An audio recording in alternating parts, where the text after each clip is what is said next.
कहा जाता है प्रभु का सिमरन साध के संग। ये नहीं कि प्रभु का सिमरन घर के बैठे, या प्रभु का सिमरन मन के संग, संबंधियों के संग, पड़ोसियों के संग, साध के संग बोला गया है। जो अपने मन इंद्रियों को साधने के लिए तपस्या में रत हैं, लगे हुए हैं, जो इस ज्ञान के मार्ग में आगे बढ़ रहे हैं, उनका संग करेंगे तो हमारा सच्चा सिमरन होगा।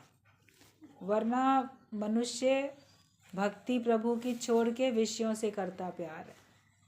वो भगवान की भक्ति कब छूट जाती है, कब माया के तरह तरह के प्रलोभन उसके आगे आते हैं, विषयों में, विकारों में फंस जाता है।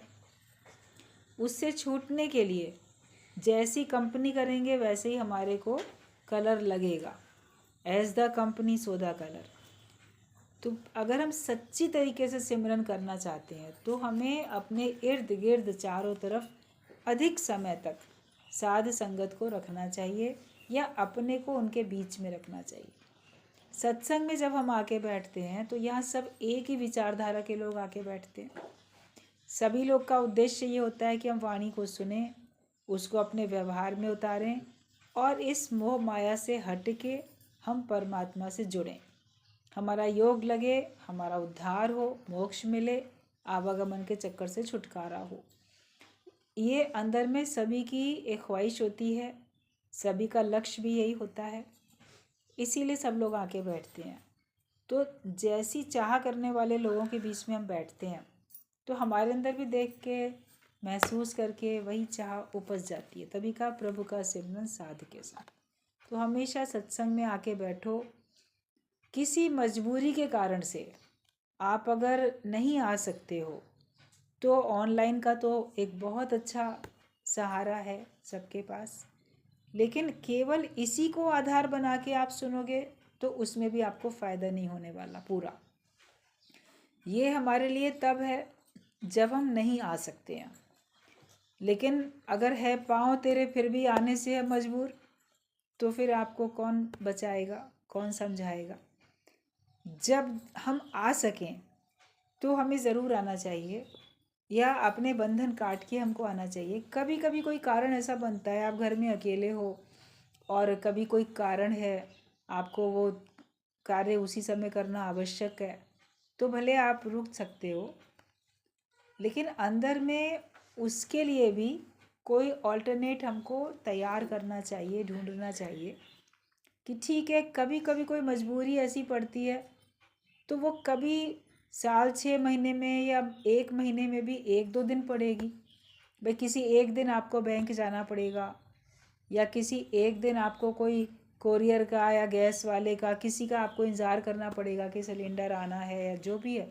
अकेले लोग जो घर में रहते हैं उनके संग ये समस्याएं हो जाती हैं, तो वो अलग बात है। चलो 1 महीने में 2-4 बार ऐसा हो गया, लेकिन हर दिन आप सोचो जी मेरा तो दूध वाला ना इतने बजे आता है, मेरी ना झाड़ू लगाने वाली इतने बजे आती है, तब तो फिर आपका दूध वाला तो रोज़ दूध देने आएगा, झाड़ू वाली तो रोज़ झाड़ू लगाने के लिए, बर्तन मांजने के लिए आएगी। तो क्या आप कभी भी सत्संग में नहीं आओगे क्या?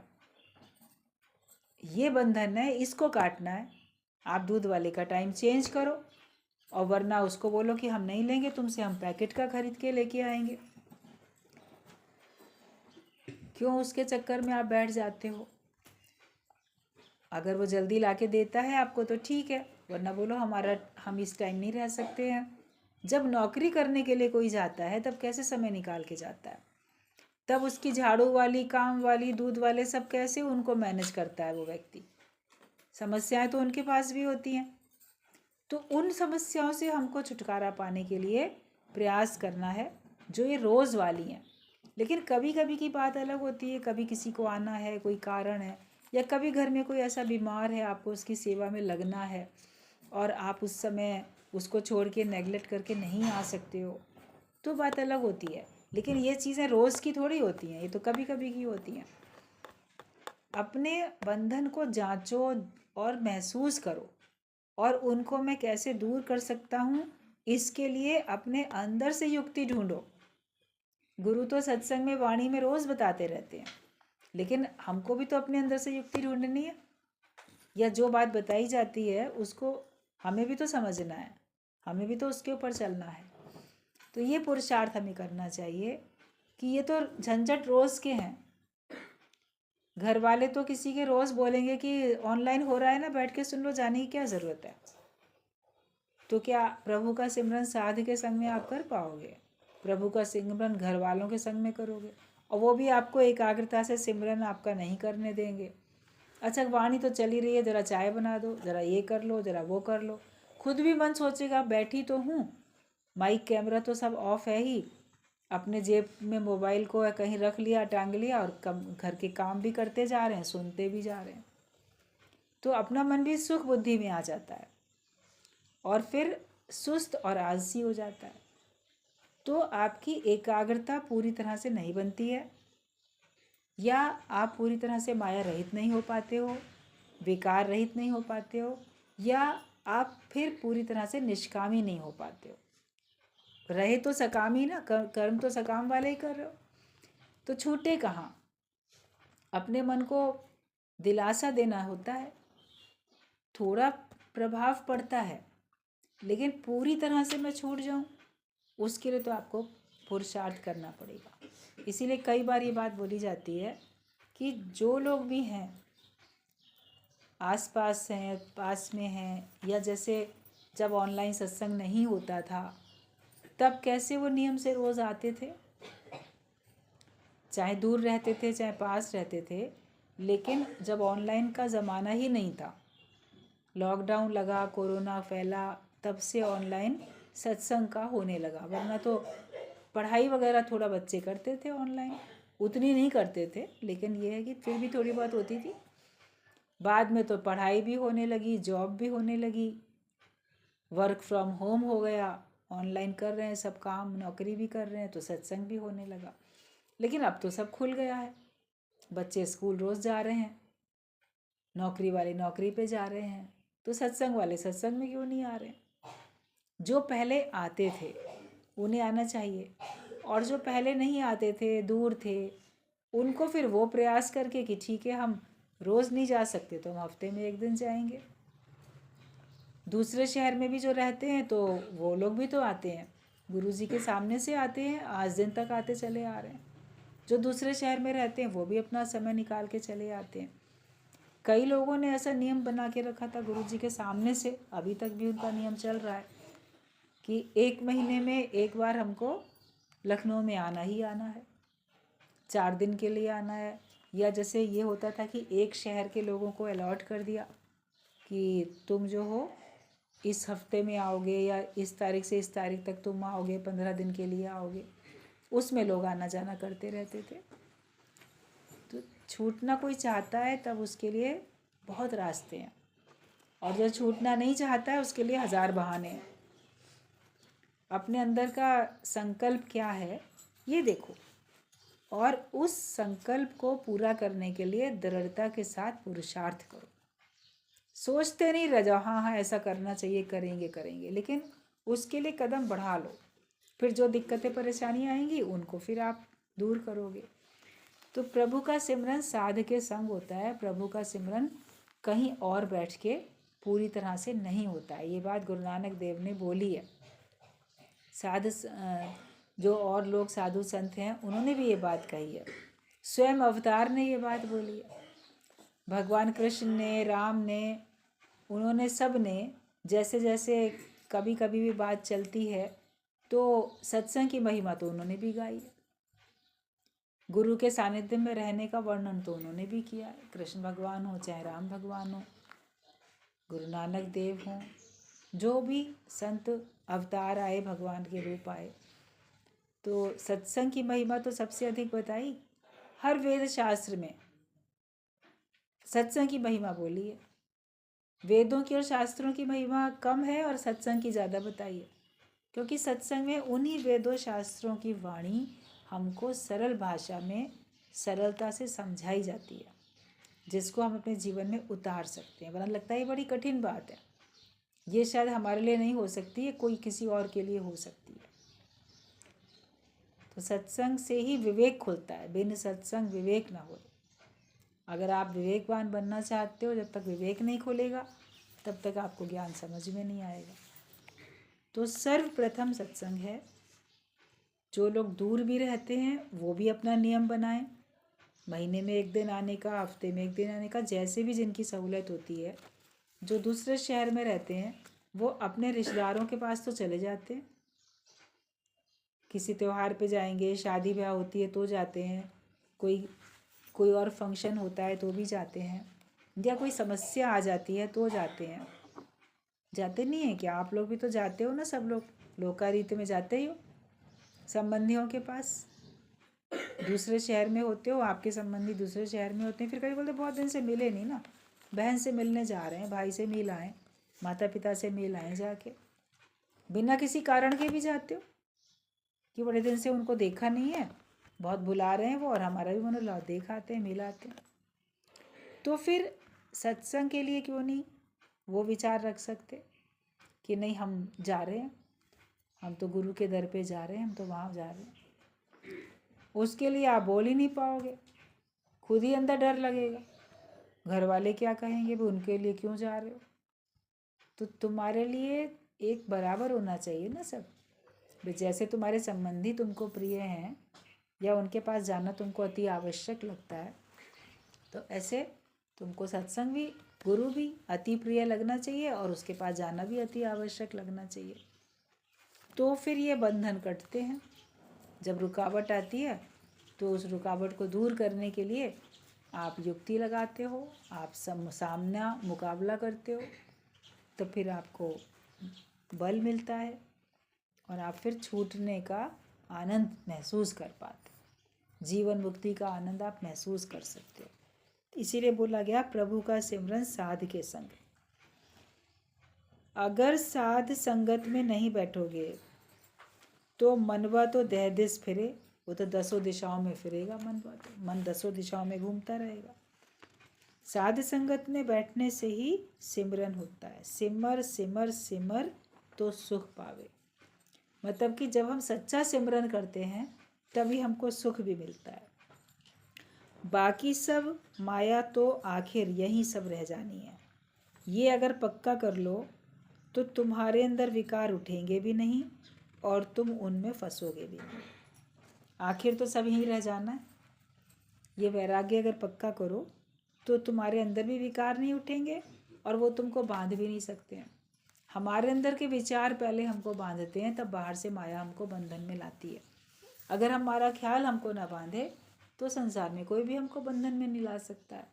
हमारा ही ख्याल है, और वो ख्याल जीव भाव वाला है, अपने को जीव मान के बैठे हो, तभी आप ऐसे ख्यालों के अधीन हो जाते हो जिसमें कि आपको मुक्ति का आनंद अनुभव नहीं हो पाता है। तो उसके लिए हमें अपने से प्रयास करना है। पहले के किए हुए पापों का पश्चाताप करो, इससे आगे के लिए आपका रास्ता सुगम होता है। भाई जो आपने पहले कभी कोई मान लो पाप किए, जानबूझ के किए या अनजाने में इस जन्म में किए, वो तो आपको याद कभी आ जाते हैं, लेकिन जो पिछले जन्मों में किए उनका तो आपको पता ही नहीं, याद ही नहीं आएंगे वो। लेकिन मन ही मन उन सब के लिए भी भगवान से प्रार्थना करके, पश्चाताप करके क्षमा याचना करो कि भगवान मेरे से जाने अनजाने में इस जन्म में या किसी भी जन्म में कैसे भी मेरे से पाप हुए हों तो उसके लिए मैं क्षमा चाहता हूँ, भगवान मुझे उसके लिए आप क्षमा करो। और अब मुझे ऐसी अच्छी सद्बुद्धि दो कि अब मैं किसी भी प्रकार से कोई पाप ना करूं, और जिनके प्रति मैंने पाप किए पिछले जन्मों में या इस जन्म में, वो अब जहाँ भी हैं, जिस जन्म में भी हैं, वो उनके अंतःकरण में बैठ के भगवान उनके द्वारा भी मेरे को माफ़ी दिला दो। जब आप ऐसा विचार रखते हो, पश्चाताप कर लेते हो, तो आगे का रास्ता आपका सुगम हो जाता है। वरना ये सारी बातें बीच बीच में आके आपको रुकावट डालती हैं, बीच बीच में आके आपको अटकाती हैं।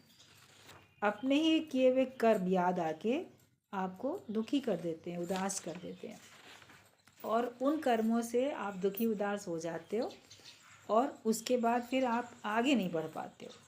तो एक बार ही अपने सारे कर्मों का जो याद है या जो नहीं याद है, उनको सबको ध्यान में रख के आप उन सब के लिए पश्चाताप करके माफ़ी मांग लो। जब उसके लिए आप माफ़ी मांग लोगे पश्चाताप कर लोगे। और पश्चाताप होता है कि दोबारा फिर ना करने का संकल्प। एक होता है पछतावा और एक होता है पश्चाताप। तो पछतावा हुआ, बड़े पछता रहे हैं, मगर वो थोड़ा ढीला ढीला होता है, मतलब फिर दोबारा भी कर लेते हो। आज किसी काम को किया, पछताए, अरे नहीं करना चाहिए था, उसके बाद फिर दोबारा वो काम कर लेते।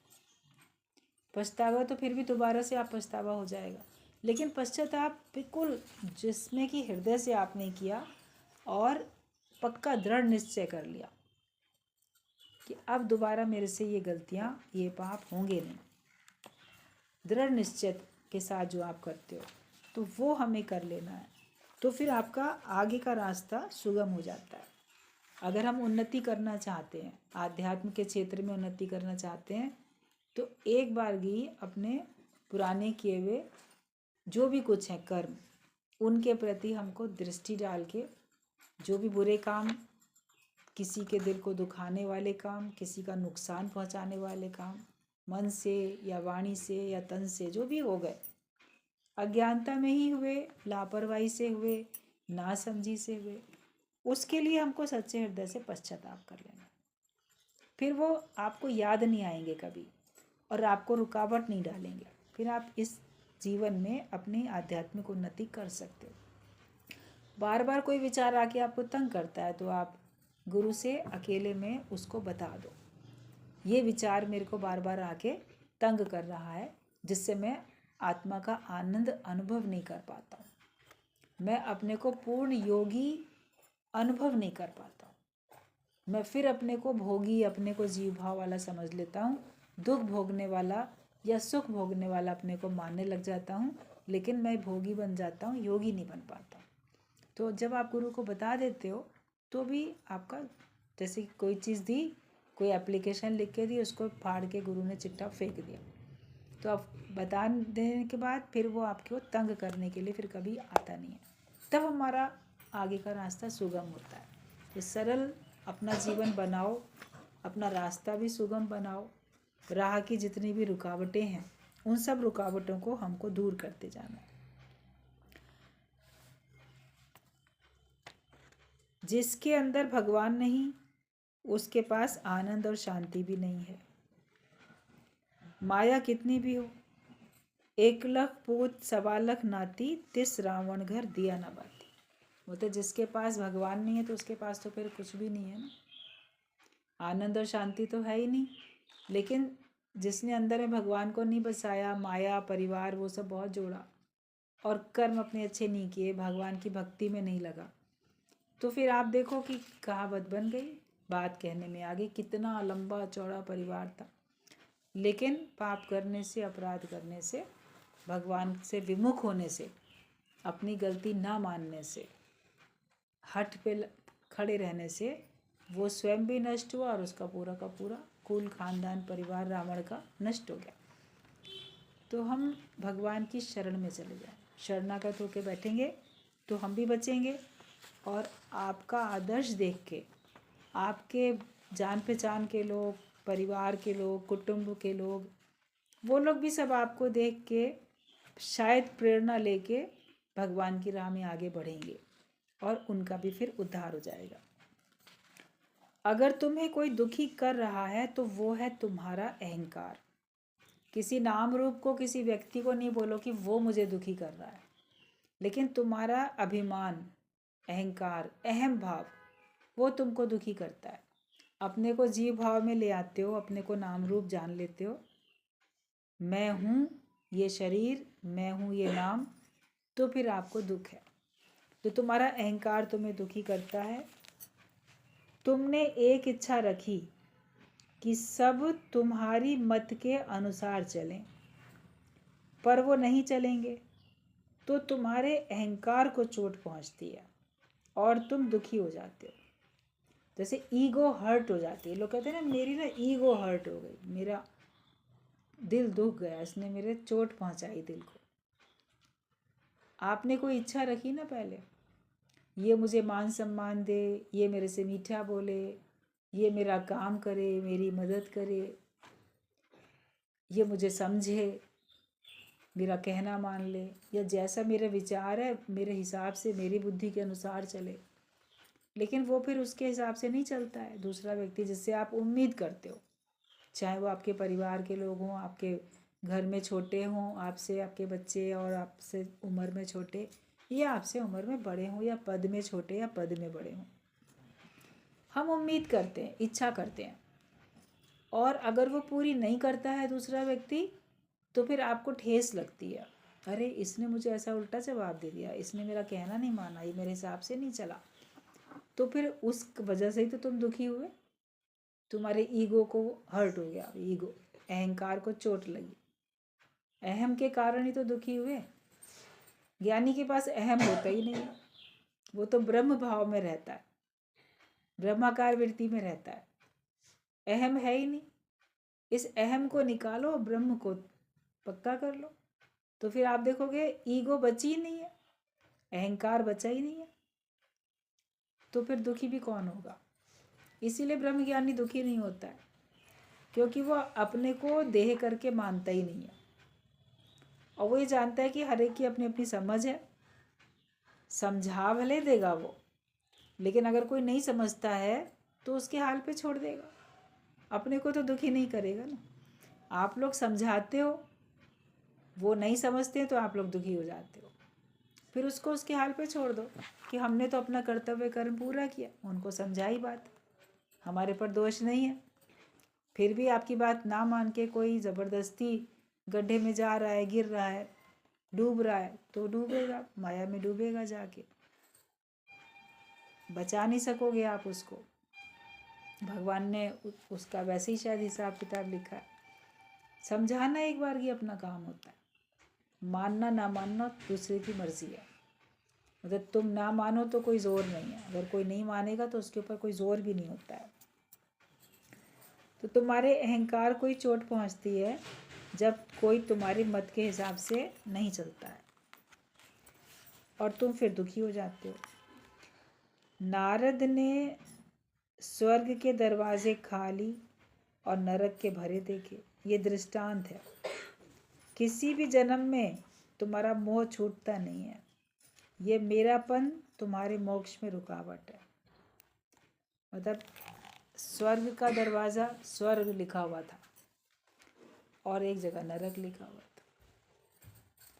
ये बीरबल वाली कहानी आती है। तो नारद एक बार जा रहे थे, उन्होंने देखा स्वर्ग तो खाली पड़ा है और नरक जो है वो भरा पड़ा है, और वहाँ पे भरे हुए भी लोग हैं नरक के में, परेशान भी हो रहे हैं, दुखी परेशान भी हो रहे हैं, लेकिन तो भी वहाँ भीड़ बढ़ती जा रही है। तो भगवान से कहा, नारद ने जाके पूछा कि भगवान नरक में तो जगह भी नहीं हो रही, इतने भर गए लोग, और स्वर्ग खाली पड़ा है, ऐसा क्यों है भाई? आखिरकार लोग नरक में क्यों जाते जा रहे हैं, और ये लोग वहाँ जाना भी नहीं चाहते हैं मगर तो भी वहाँ जा रहे हैं। तो भगवान ने कहा, जब ये धरती पे होते हैं ये खुद ही नहीं स्वर्ग में आने की कर्म करते हैं, खुद ही नहीं स्वर्ग में आना चाहते हैं, इनको नरक ही पसंद है, तो इसीलिए नरक में जा रहे हैं। बोले नरक कैसे किसी को पसंद आ सकता है? तो माया, द्वैत, विकार, उसके आकर्षण, और उसके आकर्षण के कारण से जो भी हेरा फेरियाँ होती हैं, ठगी बेईमानियाँ होती हैं, वो सब कहाँ ले जाती हैं व्यक्ति को? नरक में ही तो ले जाती हैं। लोभ लालच सब नरक में लेके जाता है, काम क्रोध लोभ सब नरक के ही द्वार बताए गए हैं। मगर तो भी व्यक्ति काम क्रोध लोभ मोह अहंकार से छूटता नहीं है।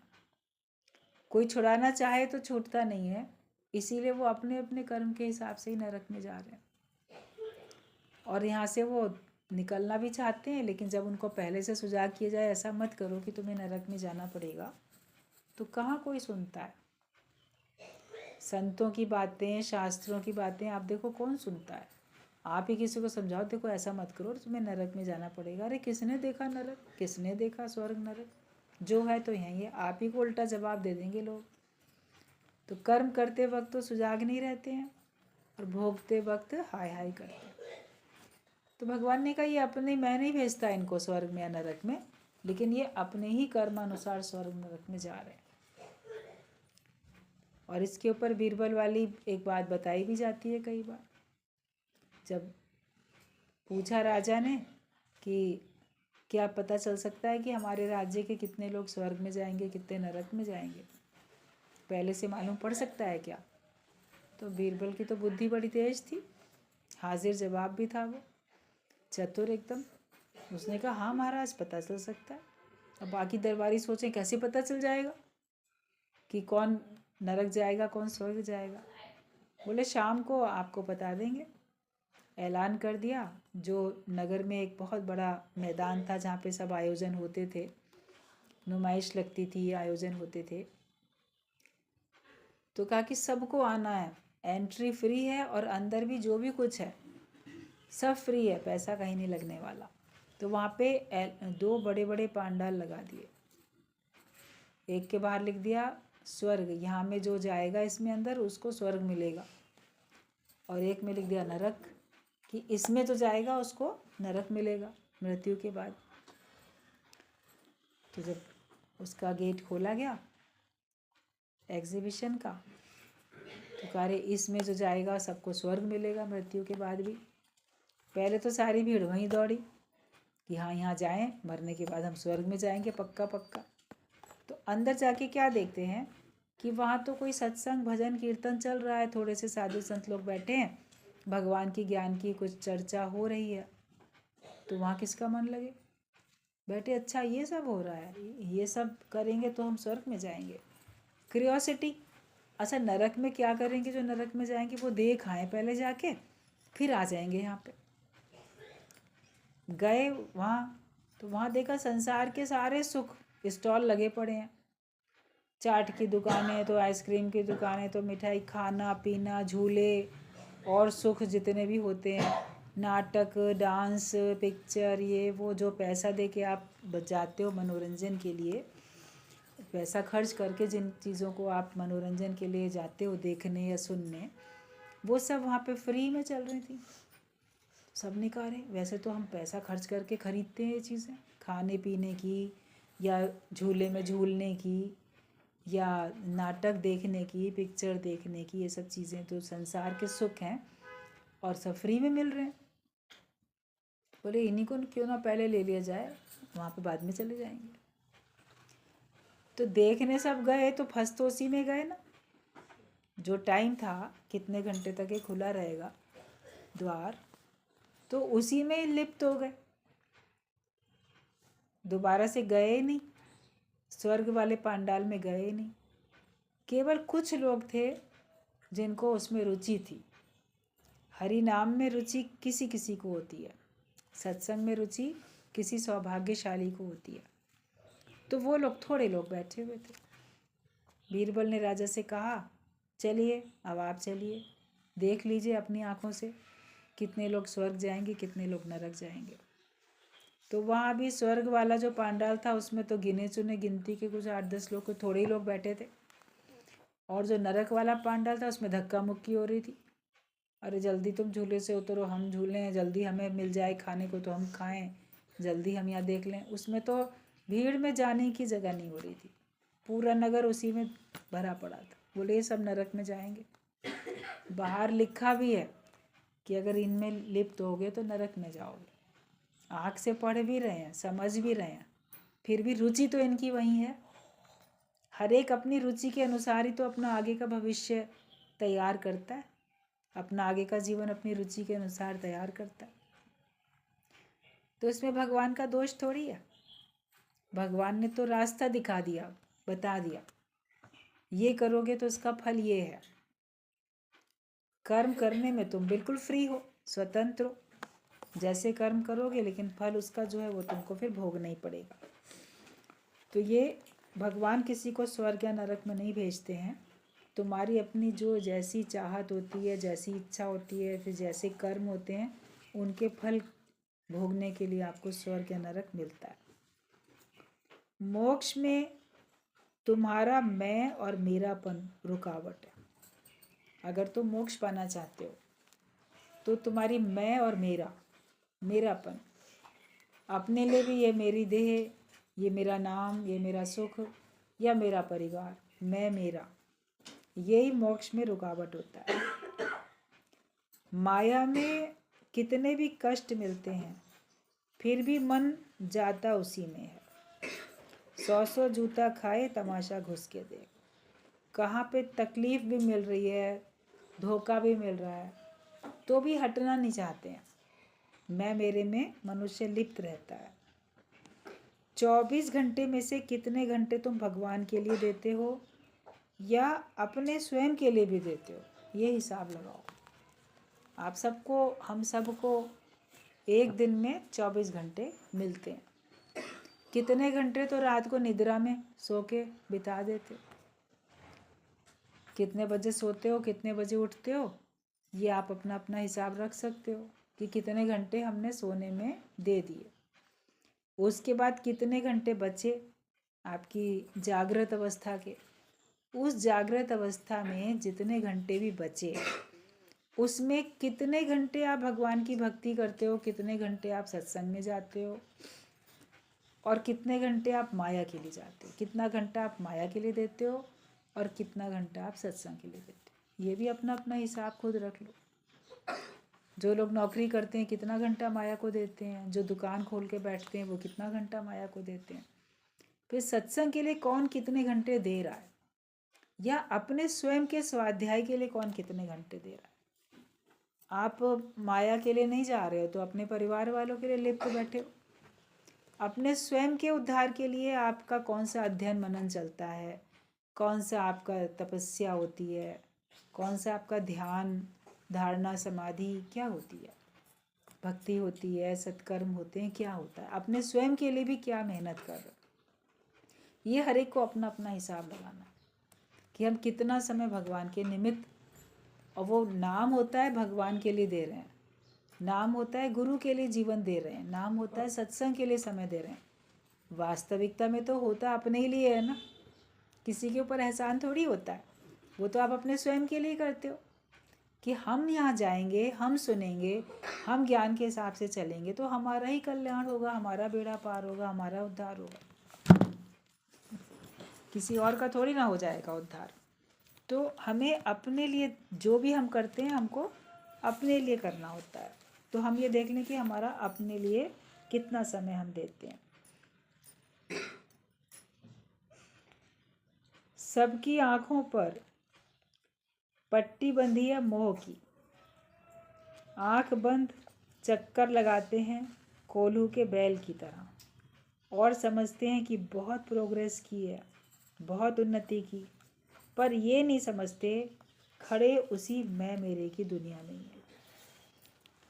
जो कोल्हू का बैल होता है ना, अगर किसी ने कोल्हू को चलते हुए देखा होगा, उसको बैल चलाते हैं।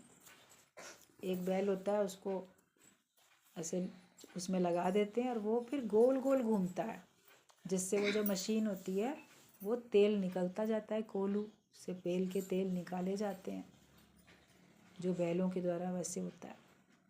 तो वो छोटा दायरा होता है और उसको गोल गोल गोल गोल चक्कर लगाने होते हैं। अब कोई लगातार बहुत देर तक गोल गोल चक्कर लगाएगा तो चक्कर भी आएंगे और वो अड़ के जानवर खड़ा भी हो जाएगा कि मैं नहीं चलता, अब वहाँ कहाँ ऐसे गोल गोल घूम रहा हूँ। तो कई बार जो कोल्हू के बैल के जो मालिक होते हैं किसान, तो उस बैल के आँखों पे ऐसे खोपे लगा देते हैं, पट्टी बांध देते हैं कि उसको फिर नज़र नहीं आता है कि मैं कहाँ चल रहा हूँ, और उसको हाँक देते हैं, चलाते रहते हैं। तो वो कल्पना करता है कि मैं कहीं बहुत कई किलोमीटर जा रहा हूँ, उसको नहीं लगता कि मैं वहीं गोल गोल घूम रहा हूँ, तो वो आराम से चलता रहता है। लेकिन उसको लगेगा कि मैंने कई किलोमीटर की यात्रा कर ली, मैं पता नहीं यहाँ से कौन से दूसरे गांव पता नहीं कहाँ मैं पहुँच गया। क्या वास्तव में पहुँचा वो वहीं का वहीं तो है। ऐसे ही मनुष्य की आँखों पे मोह की पट्टी बंधी हुई है, मैं मेरे की पट्टी बंधी है। बचपन से लेके बुढ़ापे तक वो समझता है मैंने बड़ी प्रोग्रेस की, बड़ी यात्रा की। पहले छोटा था, बड़ा हो गया, पैसा कमाने लगा, परिवार बना लिया, परिवार बढ़ गया, बाल बच्चों के वही सेटल कर दिया, और पता नहीं क्या क्या मैंने कर लिया, मैंने जीवन में बड़ी उन्नति कर ली। उसका ये भ्रम है कि उसने उन्नति की। वास्तविकता में वो रहा तो मैं और मेरे के ही घेरे में ना। बचपन में भी मैं हूँ और मेरा है। मैं हूँ, मेरा घर, मेरा माँ, मेरा पिता, मेरे खिलौने, आगे मेरी किताबें। मैं हूँ, मेरा स्कूल, मेरे यार दोस्त, मेरी किताबें। आगे है कि मैं हूँ और मेरा कैरियर है, मेरी उन्नति है, मेरी बिजनेस है। मैं हूँ और मेरा व्यापार है, मेरी नौकरी है, मेरा दुकान है, मेरा धंधा है। फिर मैं हूँ तो मेरा परिवार है। तो मैं और मेरा कहाँ छूटा। ओल्ड एज में भी मैं हूँ तो ये मेरी बीमारियाँ हैं, मेरा शरीर है, मेरी तकलीफ़ें। कोई नहीं देखोगे तो अपनी तकलीफ़ों को देखोगे। मैं और मेरे से कहाँ छूट पाते हो। अगर मैं मेरे से नहीं छूटे तो हमने कौन सी यात्रा की, कौन सी उन्नति हुई। उन्नति वो होती है जब मैं मेरे से छूट जाऊँ। इस मोह माया से छूटो, अपने अंदर की मोह और ये बाहर की जो त्रिगुणातीत होने के लिए हमें प्रयास करना है। त्रिगुणी माया, इससे छूटो, मोह माया से, तब तो तुम्हारी उन्नति है, वरना कोई उन्नति नहीं है। तो संसार में सब कोल्हू के बैल के समान चलते हैं। तभी कहा गया संसार वाही बैल सम, दिन रात बोझा ढोए। संसार जो है बैल के समान है और वो दिन रात बोझा ढो रहा है।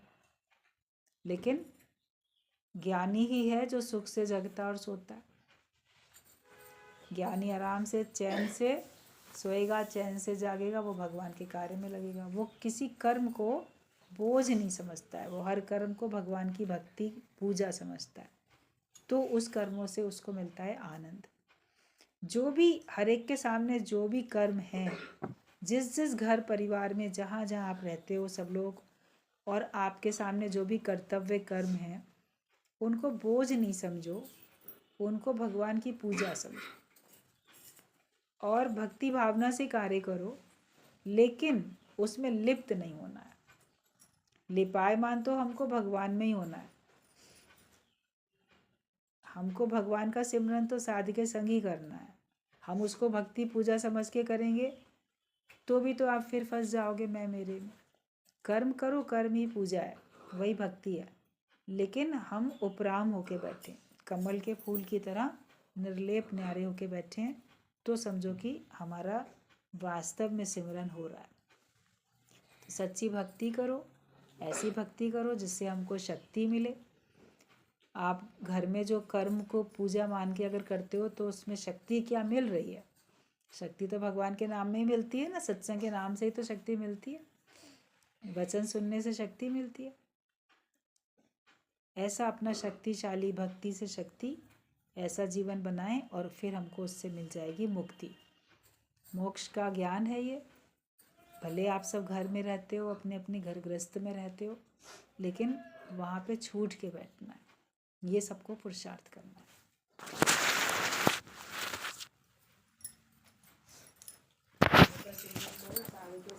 इधर उधर नहीं आपको